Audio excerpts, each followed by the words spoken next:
Welcome back to our Wealthy Mindset, where we talk about all things money, mindset, and business.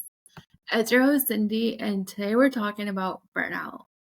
So, this one's going to be more of a heart to heart because I burned myself out again this tax season. Even though I was more prepared, I set better boundaries. I said yes this year, even though I thought it'd be different. And maybe you felt this too, because the heaviness of working so hard, being so on it, and still feeling like you've just run yourself into the ground. So today, I'm not here as your money expert or your CFO, but I'm here as a woman still trying to figure it out. And I'm trying to get this episode done before I head out to Mexico. I feel like I've just been so on trying to pack, get things together for my cousin's wedding, and I haven't had a chance to fully disconnect and relax from tax season. I've just been go, go, go, and I feel like it's really catching up to me. So let's talk about burnout, the kind that sneaks up even when you know better. And let's talk about how we're going to stop making exhaustion the cost of success.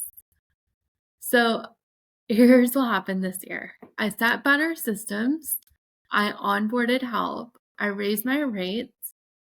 I reduced the amount of clients I worked with, and still I hit that wall.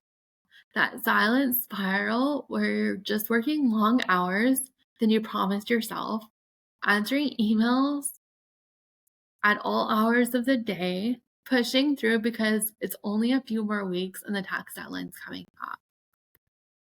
Feeling anxious every time your phone buzzes, every time you get on social media, you look at your emails, even like WhatsApp, iMessages.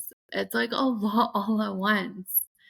And it's been coming in waves. But by the time I noticed that I was burning out, I was already so deep in that burnout pool. So here's the thing that no one talks about. Burnout doesn't always come from doing too little. It comes from caring too much, from wanting to serve everyone, from trying to do it right, from having a high standard and holding it all alone. And if you're anything like me, you're probably normalize burnout as a part of the process because success is hard, making money is hard. And if that's the narrative and the story you've been telling yourself, then you'll recognize burnout as normal. Tax season, launch season, client onboarding, there's always a reason. But let me say this out loud. You don't have to earn success through exhaustion. You don't have to burn yourself down to prove you're good at what you do or feel worthy. Burnout is rarely just about overwork. It's about the pattern that says, I can't slow down now. I just need to get through this season. Once I finish this, and then I'll rest. But the to-do list never ends. And when your business is built around you, rest feels like a luxury instead of a necessity. And here's what I realized.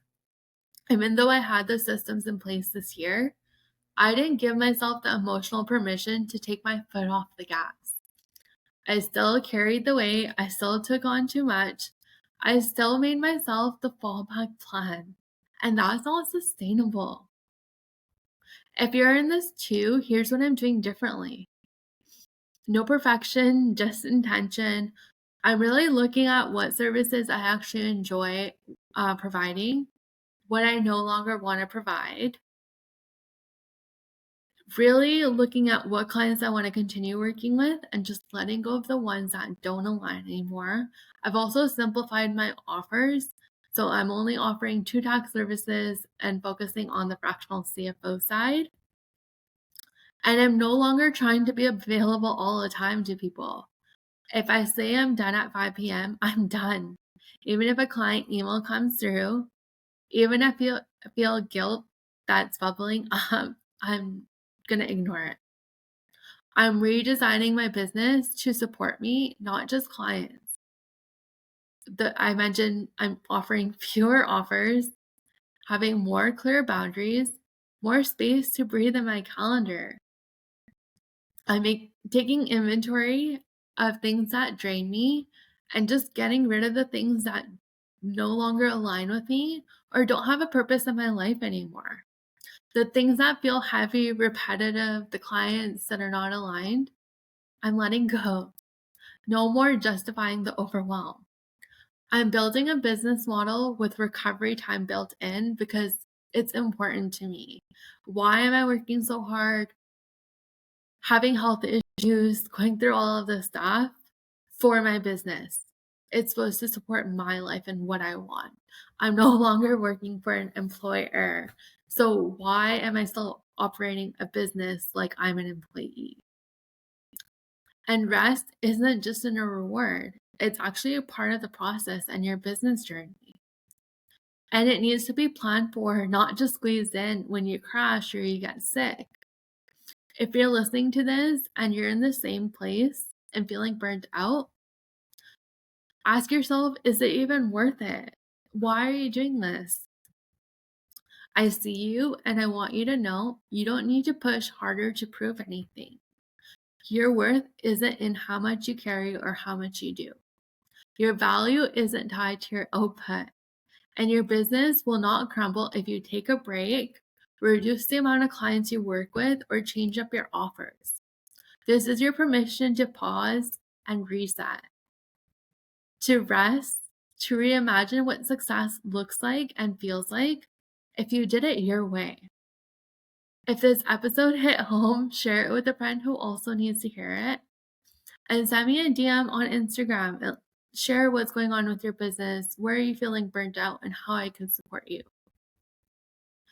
We build businesses without burning them down and protecting our peace. And I'll see you in the next episode.